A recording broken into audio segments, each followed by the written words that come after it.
Do forgive me if I sound a little bit angry during this review, but none of this anger is degreed towards this anime until later parts. I'll put it like that. And I say that because I've been sitting here trying to get my microphone to work for like the longest of the time, and I finally got it to work, so I'm happy about it. Anyway, we're here reaffirming to my opinion on SAO II. It's still okay. It hasn't changed. Well, it has changed in the slightest. This is one of the anime that it did keep me interested. I finished it. I actually watched it all the way through. I got through it. I watched the first 8, maybe 7 episodes before, and then I completely stopped watching and I lost interest in it. It bugged me. What I didn't know is that the next episode or the next couple episodes would actually bite you, bring you back in, and say, "Hey, watch me." But spoiler alert now. This is the reason why I'm making commentary, because I don't want to spoil on a comment section. So I'm just going to lay it out on the floor. Okay, to begin with, we're going to start right here. Look at this. Phantom Bullet, nothing but GGO here. Speaks nothing but GGO, Gun Gale Online, and all this other shit, right? Okay. Skipping the first 2 episodes, which is the introduction, pretty much. You got all the way up to 14 here, which is 12 episodes. That's half the anime, right? Now this should make you sound like, huh?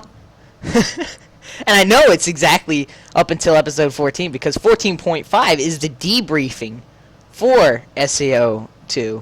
Or, not SAO II, but Gun Gale Online. Like, the actual title is Debrief. Like, seriously. What happens here is, you're in ALO, they move you into Gun Gale, and they're like, oh, yeah, this is really badass. This is like, it's so un-SAO-like. It's like, this should be a spin-off series. This should not be SAO. This is what it makes you feel like.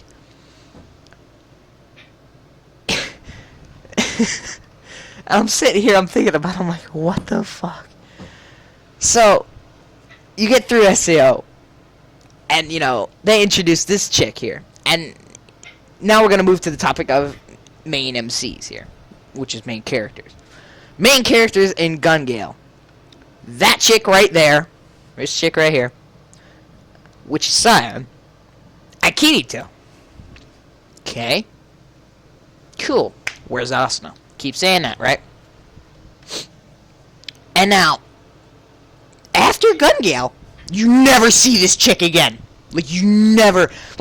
She barely shows up. She shows up for a couple of boss fights, maybe. With a fucking bow and arrow in ALO. Oh, which brings me to the next topic. They move you into ALO after Gun Gale again. Really, nigga? Here we go. So, after episode 14, you get 15, 16, 17, right? And it's all about Kirito getting the Holy Sword Excalibur in ALO, which is like a super rare weapon. There's only one of it, and yeah, yada yada yada. Okay. Guess what happens after that?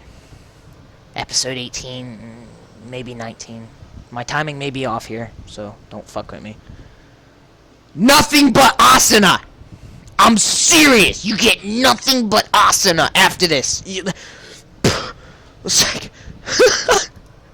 nothing but fucking Asuna. She just becomes the absolute overruling power in the entire anime. Is Asuna. Blah!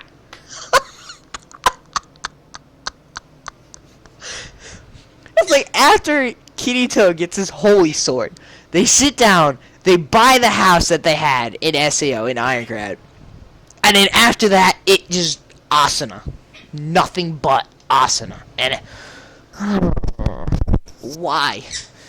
Why couldn't you just take that and spread it out evenly, and put some romance in there? Oh yeah, and by the way, burn this tag with fire. It has nothing to do with this anime. Other than the fact that, they had a previous romantic relationship in SAO, which I was hoping they would expand in SAO II, but Throw that out the window. Oh yeah. Speaking of which, yeah. Kick Kirito out the window at the end of this too. Yeah, you barely see the dude. You during Asuna's infinite ruling, you barely see the dude. So you might as well just drop kick him right out the fucking window. Gone. Just kick your main badass dude out the window. I will say though, it does make Asuna look like an absolute badass, and it gave me a new respect for her. And there's no character development other than the new characters that come in from GGO and ALO. There's nothing new. I mean, it's the same characters, other than a few new weapons here and there. Nothing changes really. I mean, it's the same thing. Nothing changes. I mean, Kirito, same dude, same badassery, skills. He doesn't even change levels. Nothing. I mean, other than you gaining a new respect for Asuna in the ending part, maybe. Nothing really changes on your opinion with the characters. Speaking of new characters, oh yeah. During Asuna's infinite rage, or infinite ruling, she meets this new character, which is pretty much what they follow is her and this new character. She's got AIDS, okay? Got AIDS, testing new technology. Yada, yada, yada, storyline dies. Yada, yada, storyline dies. Really, nigga? And you know what? It's the bad part. Because they saved it until the last episode to announce that, oh yeah, we're gonna kill this character off now. Because, you know, it's like, in the 23rd episode, they wrap it up and like they make it sound like, you know, she's never gonna die. It's like she's gonna overcome her disease and gonna be fine. 24th episode, boom, you know, doctor says, oh shit, she's unstable. Yeah, let's go. It's like, Asuna, you need to get down here. Oh, while I'm thinking on the subject, there is so many intro changes, it's not even funny. Like, if you were not paying attention, you could legitimately think this is 3 seasons of SAO. The intro changes so much. You get the ALO intro, you get the Gun Gale intro, and then you get a new Gun Gale intro, and then you get the ALO intro, then you get a new ALO intro, and then directly after that, you get another ALO intro when they bring in the new character, and it's all over the place. It's...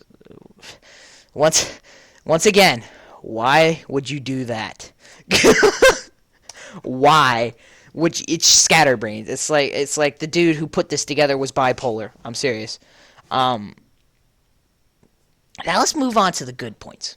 Story, what stories, you know, what you can make sense of and stuff like that. It was good. I like it. It brought you into it. It kept you interested, which most other animes cannot make you do anymore. It's very unique. You still get the SAO feel, and what makes me give it such a high rating than what it really is that they took from SAO and then they made it better. They did. They made it better, but then, you know, they took the story fragment and, you know, they dropped it into a new storyline and then they bipolared the fuck out of it. So that's why it's got a lower rating than the original SAO.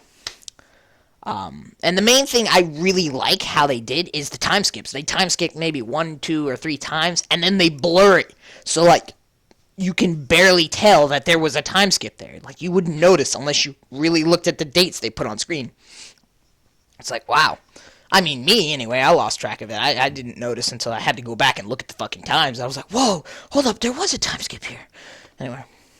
Which can also cause some confusion when you're trying to put the story together, and, you know, it's SEO. It's from the makers of SEO. They don't baby feed you this stuff. You gotta put it together. So, well, sometimes they baby feed you. But other than that, that's enough ranting and raging on this anime. It's solid 7 out of 10. That's what my final rating is, and I'm gonna leave it at that before this anime pisses me off any further. So... this has been Legend of Heaven, and I'm out. Peace.